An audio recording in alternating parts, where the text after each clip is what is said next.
Bismillahirrahmanirrahim.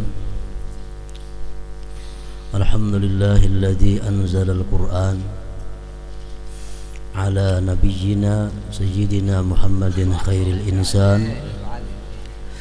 Ashhadu an la ilaha illallah wahdahu la syarika lah al-malikul mannan. Wa ashhadu anna sayyidana Muhammadan abduhu wa rasuluhu ilal insi wal jan. Allahumma salli wa sallim wa barik ala sayyidina Muhammadin sayyidi waladi Adnan wa ala alihi wa sahbihi wa dhurriyyatihi wa atba'ihi ila akhiriz zaman, amma ba'd. Pertama-tama kita panjatkan puji syukur kehadirat Allah Subhanahu wa ta'ala yang selalu melimpahkan anugerah, hidayah dan inayah kepada kita sehingga kita dapat kembali berkumpul bersama-sama di tempat yang penuh berkah ini. Dan pula tidak lupa kita menghaturkan salawat dan salam keharibaan junjungan kita Nabi besar Muhammad sallallahu alaihi wasallam dan kepada seluruh keluarga, para sahabat, zuriat dan pengikut beliau sampai hari akhir nanti. Yang kita muliakan dan kita cintai para habaib, para alim ulama, para muhibbin, hadirin hadirat rahimakumullah. Asmaul Husna yang 99 telah kita selesaikan pembahasannya satu demi satu. Tinggal lagi kita berharap kepada Allah Subhanahu wa ta'ala agar kita dapat mengamalkan makna-makna yang terkandung di dalamnya. Amin ya rabbal alamin. Dan kemudian rencananya sesudah kita menyelesaikan Asmaul Husna itu, kita akan membahas satu persatu mengenai surah-surah yang ada di dalam Al-Quran, mulai dari surat Al-Fatihah sampai surat An-Nas, dengan harapan kita dapat mengetahui kenapa surat itu dinamakan demikian, dan kita akan membahas sebagian ayat-ayat yang perlu kita bahas di dalam tiap-tiap surah itu nantinya. Para muhibbin rahimakumullah, Rasulullah sallallahu alaihi wasallam bersabda, khairukum man ta'allamal Qur'an wa 'allamah. Rawahul Bukhari wa Muslim. Sabda beliau, sebaik-baik kalian adalah orang yang belajar Al-Quran dan mengajarkan. Pengertian ini hadis, sebaik-baik kalian adalah orang yang belajar Al-Quran, baik itu belajar membaca Al-Quran atau belajar menulis Al-Quran atau belajar tafsir Al-Quran atau belajar apa-apa yang ada hubungannya dengan Al-Quran. Nah, nantinya kita insya Allah akan membicarakan tiap-tiap surah yang ada dalam Al-Quran yang jumlahnya 114 kalau ada khilaf. Nah, mudah-mudahan kita termasuk dalam golongan yang tersebut dalam hadis Rasulullah tersebut, khairukum man ta'allamal Qur'an wa 'allamah. Kemudian Rasulullah sallallahu alaihi wasallam bersabda lagi, man ahabba ay yuhibbahu Allah wa rasuluh falyanzur fa in kana yuhibbul Qur'an fa huwa yuhibbullah wa rasulah. Barang siapa yang ingin bahwa dicintai oleh Allah dan Rasulnya, maka hendaklah dia menengok kepada dirinya apakah dia cinta kepada Al-Quran. Bila mana dia cinta kepada Al-Quran, berarti dia adalah cinta dan dicintai oleh Allah Subhanahu wa ta'ala dan Rasulnya.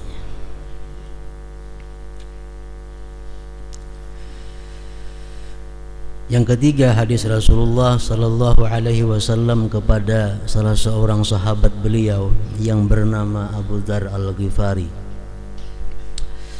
Ya Abu Dzar, la anta gduwa fata'allam ayatan min kitabillah khairun min an tusalliya mi'ata rak'ah. Wahai Abu Dzar, sungguh kamu pergi dari rumah misalnya ke tempat pengajian. Kamu pergi, lalu kamu belajar di sana satu ayat dari Al-Quran, satu ayat aja. Itu lebih baik bagi engkau daripada engkau di rumah sembahyang 100 rakaat. Nah, jadi harapan kita mendapat apa-apa yang telah disampaikan oleh Rasulullah ini. Kita pergi dari rumah kita ke tempat pengajian, mempelajari, membahas ayat demi ayat tentang kalam Allah Subhanahu wa ta'ala, dan itu membuahkan satu hasil yang lebih baik daripada 100 rakaat andai kata kita berada di rumah. Para muhibbin rahimakumullah, sebelum kita membicarakan surah-surah dan kandungannya atau ayat-ayat yang ada dalam Al-Quran, terlebih dahulu kita perlu wajib mengetahui tentang hurumatul Quran, artinya kehormatan Al-Quran yang mesti dijaga. Rasulullah bersabda, Al-Quran abdalu min kulli syai.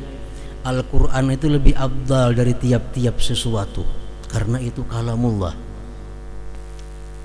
Faman waqqara al-Quran faqad waqqara Allah. Orang yang menghormati Al-Quran berarti dia menghormati Allah. Wa man istakhaffa bil Quran, siapa yang memperinting, meremehkan dengan Al-Quran, istakhaffa bihaqqillah, berarti dia memperinting dengan hak Allah Subhanahu wa ta'ala.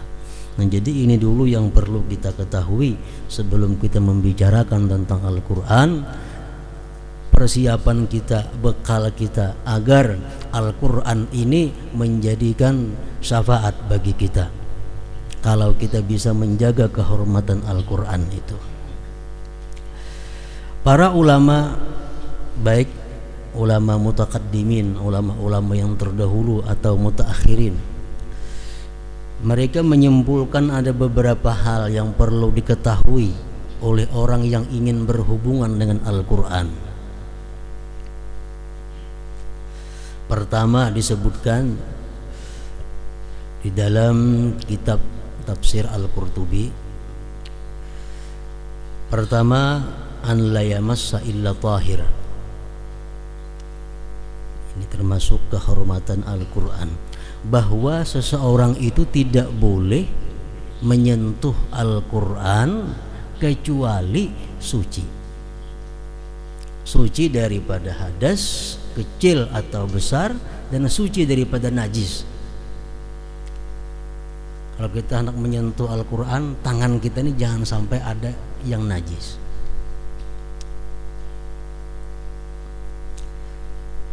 La yamassuhu illal mutahharun. Al-Quran mengatakan tidak menyentuh akan Al-Quran itu kecuali orang-orang yang suci.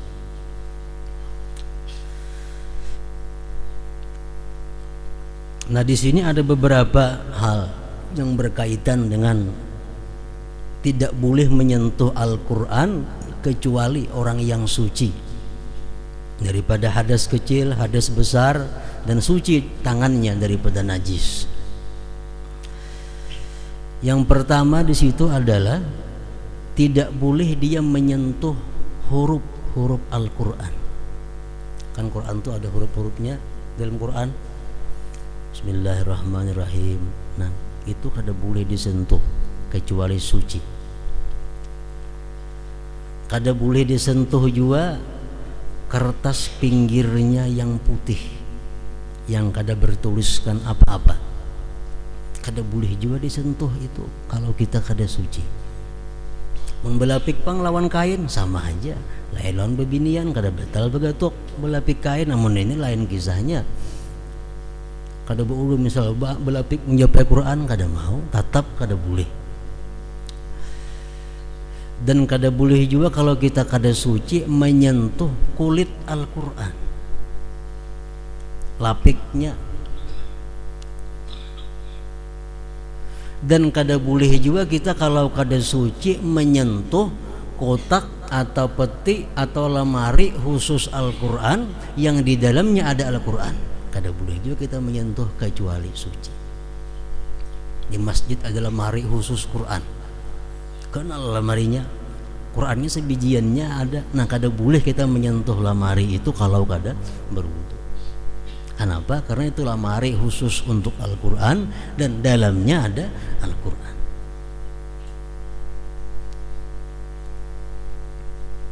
Tidak boleh menyentuh akan dia kecuali orang yang suci.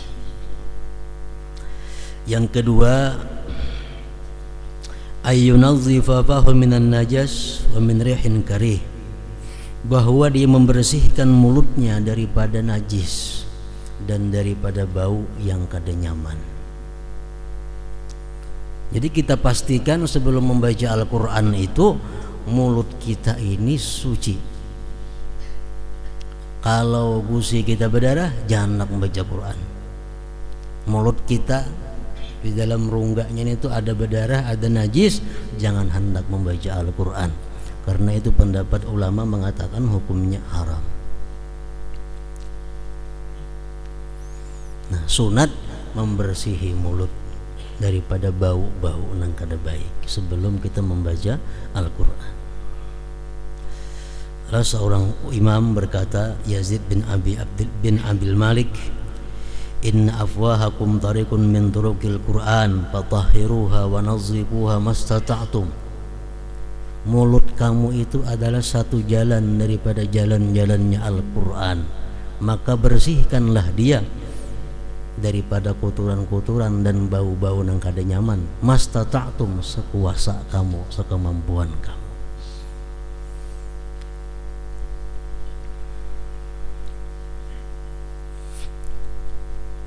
Jadi haram kita membaca Al-Quran dengan mulut yang najis.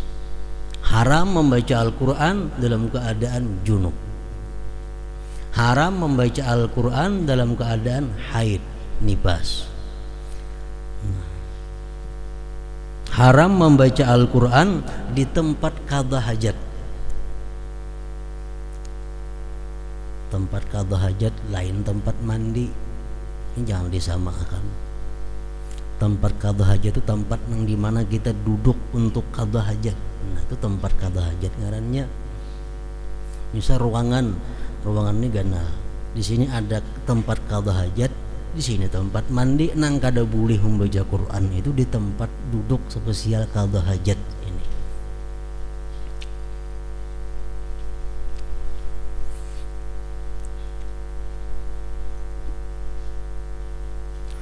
Dan ada lagi pendapat sebagian ulama yang mengatakan bahwa haram pula kita membaca Al-Quran sewaktu kita parahatannya buang angin.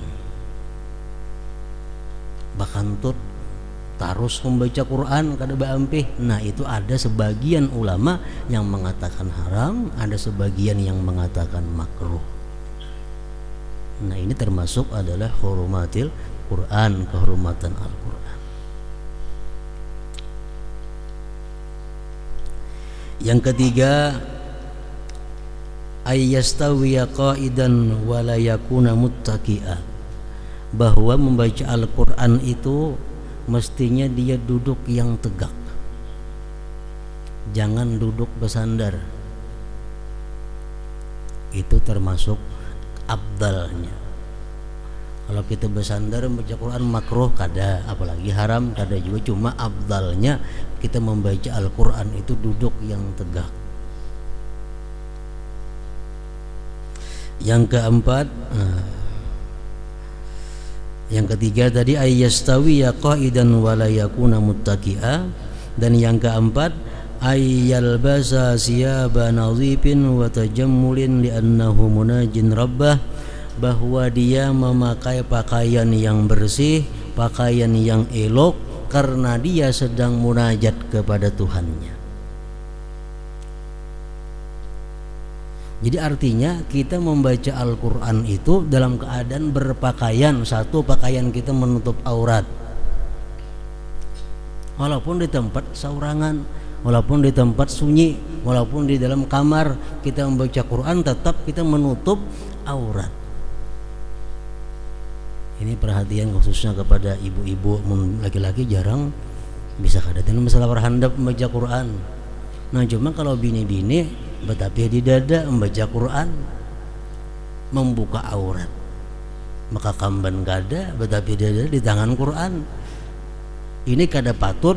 Nang dipegang ini adalah kitab Allah, nang dibacanya kalamullah, yang dihadapinya Allah subhanahu wa ta'ala. Pakaian betapih di dada, kada cocok itu, kada patut.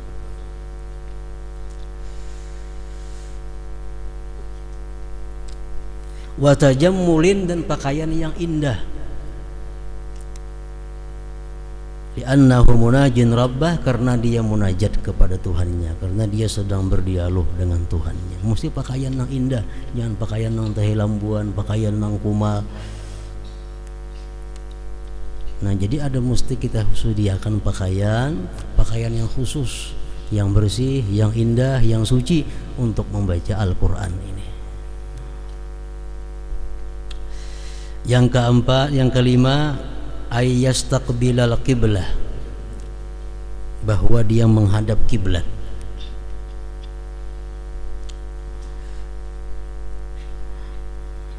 Li'annahu asyraful jihad, karena kiblat itu semulianya jihad. Jadi orang membaca Quran membelakangi kiblat, lawan nang menghadapi kiblat itu lain pahalanya.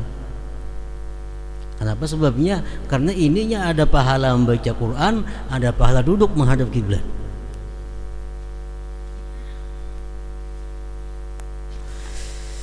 Yang keenam, ayyumsika anil qiraah idza tasa'aba li'annahu minasyaitan, bahwa dia berhenti membaca Quran parahatan menguap, karena menguap itu adalah daripada syaitan.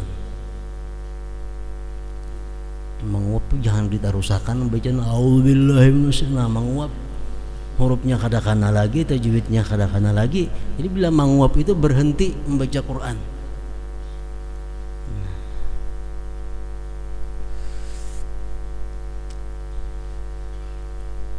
Yang ketujuh, ayyasta'idza billah minasyaitan inda ibtidaihi, bahwa dia mengucap auzubillah ketika memulainya.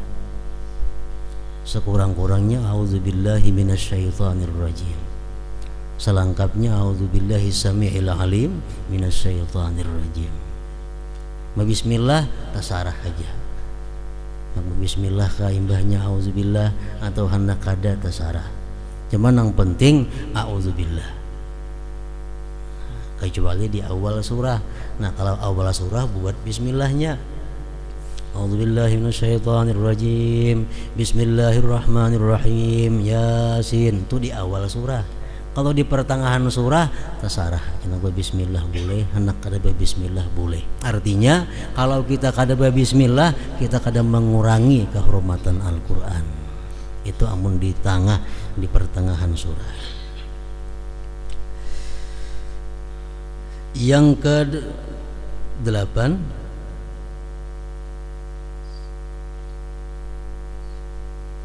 ke-8, alla yaqta'al qira'ata sa'atan limukalamatil adamiyyin, bahwa dia tidak memotong bacaan sesaat karena bepandir lawan manusia. Ini Quran di tangan. Nah, Quran sambil nunggu kios. Bismillahirrahmanirrahim. Berapa harganya? 2000. Ini ya karena berdua ini ya karena bapak paget menyambaca Quran itu kada boleh. Batunggal bapandir lawan Allah, batunggal mah urus dagangan.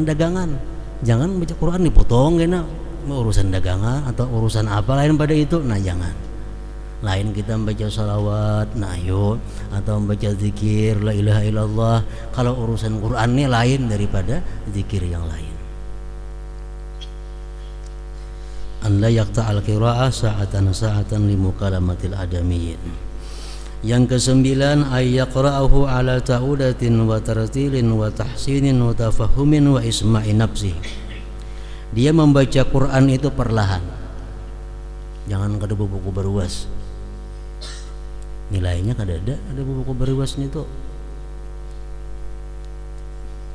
Kemudian membaguskan bacaannya. Membaguskan bacaannya artinya membaguskan tajwidnya, membaguskan suaranya dan lainnya. Dan mempahamnya, amun kalau memaham. Wa isma'i nafsih, dan memperdengarkan kepada dirinya. Bacaan kita Al-Quran itu dihukumkan kita membaca Quran kalau kita mendengar suara kita. Amun kita kada mendengar suara kita seorang, ini orangnya kada membaca Al-Quran.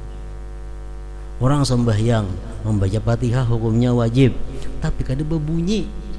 Nah, kada berbunyi, muntungnya aja bergerak, bunyinya kada ada, itu kada membaca, ngarannya kada sah sembahyangnya.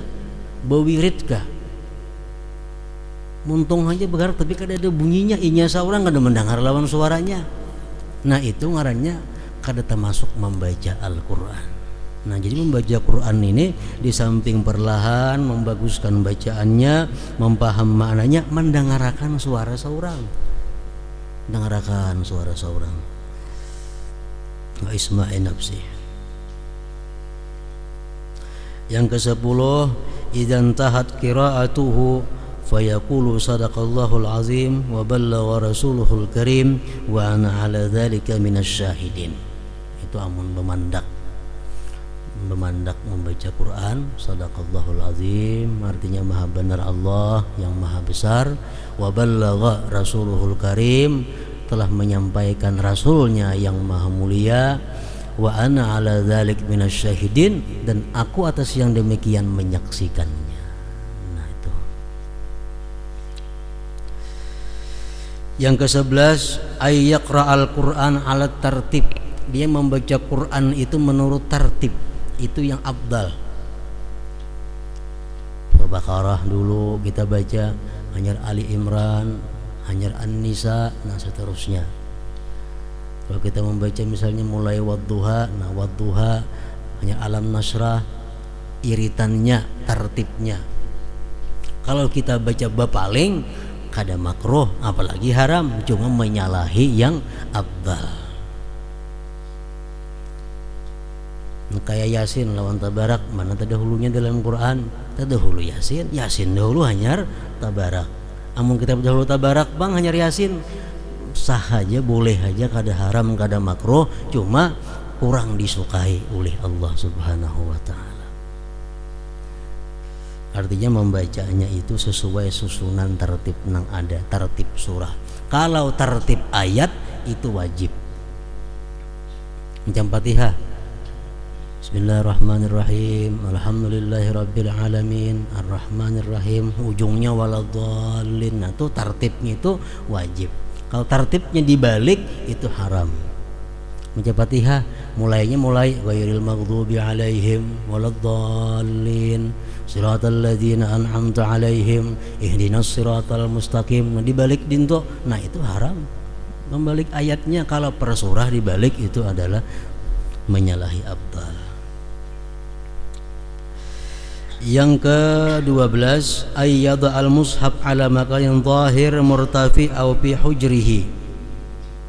Bahwa dia meletakkan Al-Quran itu di tempat yang suci tinggi atau di asuhannya. Kita membaca Quran tuh jangan di lantai mandak.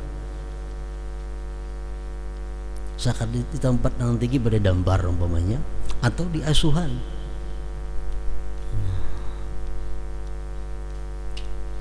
Kalau kita ada melihat Al-Quran misalnya di tempat yang kotor, melihat Al-Quran atau ayat-ayat Quran sepotong Bismillahirrahmanirrahim ada di tempat sampah, kita melihat, kita wajib mengambilnya.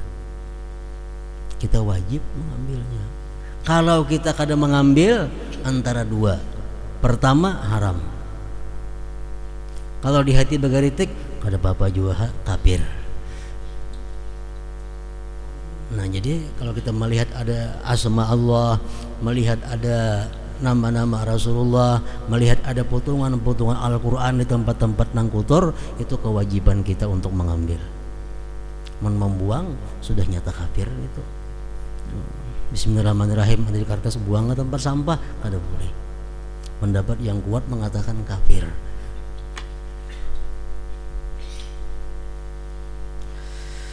Ayyadha al-mushaf ala makanin zahir murtafi aw fi hujrihi.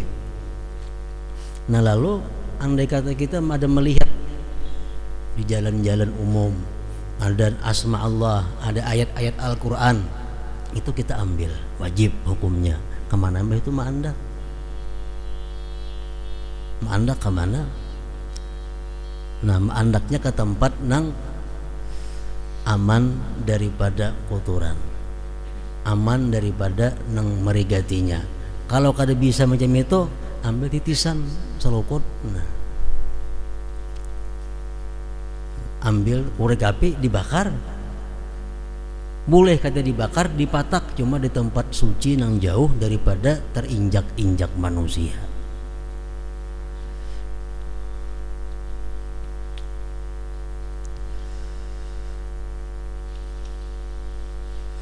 Yang ke-13, an la yamhuwal Qur'an minallahu bil busaq walakin yaghsiluhu bima'in tahir. Kada boleh menyapu Quran itu lawan liur. Misal di papan tulis atau di mana hendak menyapu lawan liur, kada boleh, itu diharamkan. Kalau hendak menyapu juga, sapuilah dengan air yang suci. Yang ke-14, ayyuhrikahu idza baliyat, bahwa dia membakar itu Al-Quran bila mana sudah hancur, ada kau lagi dibaca, atau dia patak fi makanin tahir ba'idin an mamarril aqdam aw yadfanaha, atau dia kubur Al-Quran itu di tempat yang suci yang jauh dari terinjak-injak batis. Quran yang sudah karam orang bahari yang tahu mufrin kada kau dibacai lagi. Nah, diapain itu? Dibakar. Indah membakar patak, tapi di tempat yang jangan terjejak orang.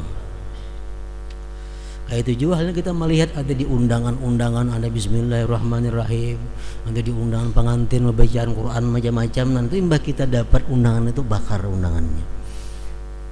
Kalau terjejak kalian atau ulah kipas karena ada kipasakan, itu kada sesuai dengan kehormatan Al-Quran. Yang ke-15, ayyu'ti 'ainaihi haqqahuma minan nazar fil mushaf, bahwa dia memberikan dua mata itu akan haknya daripada memandang Quran. Jadi kalau kita membaca Quran itu, yang lebih baiknya itu kita memakai Al-Quran untuk menunaikan hak mata. Walaupun kita hafal Yasin, hafal Tabarak, tapi kita ada Qurannya lebih baik Quran. Kenapa? Sebabnya pertama mensyukuri nikmat mata. Yang kedua menebus kesalahan-kesalahan mata, banyak melihat nang haram, nang ada bermanfaat dan lainnya. Dengan adanya kita melihat Quran, terhapus kesalahan itu. Rasulullah SAW bersabda, "Afdalu ibadati ummati qiraatul Quran nazara." Paling abdal ibadah umatku itu adalah membaca Quran, melihati Qurannya, melihati Qurannya. Yang ke-16, an la yata'awwalal Quran bi ra'yihi wa nafsihi. Jangan hendak menakwil-nakwilkan Quran itu dengan pikirannya dan nafsunya. Memaknai Al-Quran, menafsirkan Al-Quran, jangan hendak lawan pikiran seorang, jangan hendak lawan durungan nafsu seorang. Kenapa? Karena tafsir Quran itu sudah ada yang menafsirkan oleh Rasulullah dan para sahabat-sahabat, ulama-ulama yang hebat dahulu. Kita kalau ada ilmunya memaham Al-Quran, nah itu adalah ngarannya nafsirakan Quran dengan pikiran seorang. Itu diancam Rasulullah dengan ancaman yang berat. Termasuk di sini dicontohkan di dalam kitab tafsir Al-Qurtubi itu adalah beberapa contoh. Misalnya orang ini suka tuju makan. ketujuh makan mau makan tuh ketujuh. Kok ketujuh makan tahu lah ikan kan Quran ada menyuruh kulu wasrabu ujar makanlah kamu minumlah kamu. Nah ini menafsirkan Quran dengan pikirannya seorang. Pendagawian yang macam itu dosanya minal kabair, termasuk dosa yang besar. Karena kalau kita memaham Quran itu memperinting Quran itu walaupun satu huruf daripada Quran kada kawa apalagi satu ayat. Yang ke-17 an la yusrifa bitaghanni bil Quran, jangan melampau batas melagui Al-Quran. Belagu bagus Al-Quran itu, tapi jangan kaliwat lagu. Sing banyakan alifnya panjang benar nang panjangnya kaliwat panjang. Nah jangan sampai itu israf. Yang ke-17 ayyujawwida khattahu iza katabahu, bahwa dia membaguskan tulisannya kalau menulis Quran. Menulis Quran jangan barang aja. Yang ke-19 alla yaqra'a fil aswaq mawadi'il laghati, bahwa dia tidak membaca Quran di pasar. Kada sesuai tempatnya. Pasar tempatnya syaitan. Kada cocok Quran di situ, atau di tempat-tempat ribut, tempat-tempat orang-orang bermain dan lain sebagainya.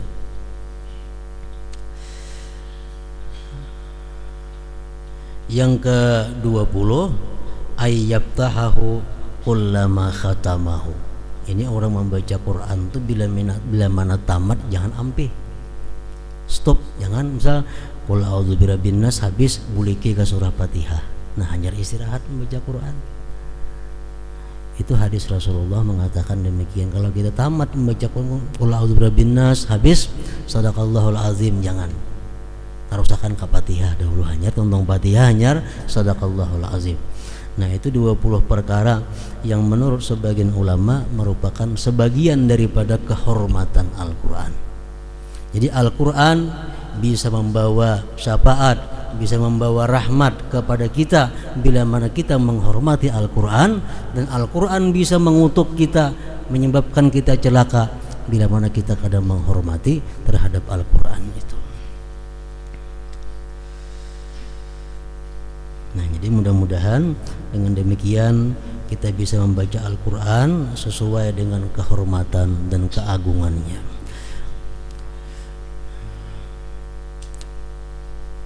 Kepada para jamaah sekalian dimintakan untuk membaca surat Fatihah dengan tujuan agar guru kita Habib Zain bin Ahmad Al-Idrus disihatkan oleh Allah Subhanahu wa taala. Wa ila hadratin Nabi sallallahu alaihi wasallam. Al-Fatihah. Iyyaka na'budu wa iyyaka nasta'in.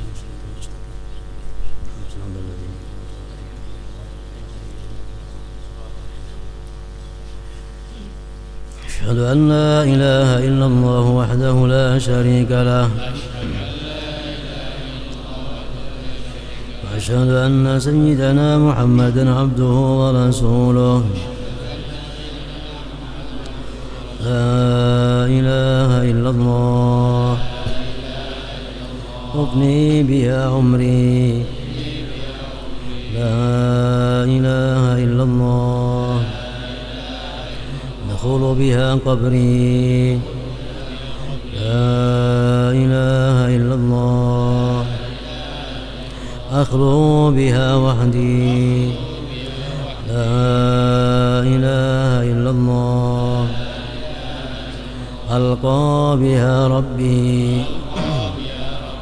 لا إله إلا الله قبل كل شيء لا إله إلا الله بعد كل شيء لا إله إلا الله يبقى ربنا ويفنى كل شيء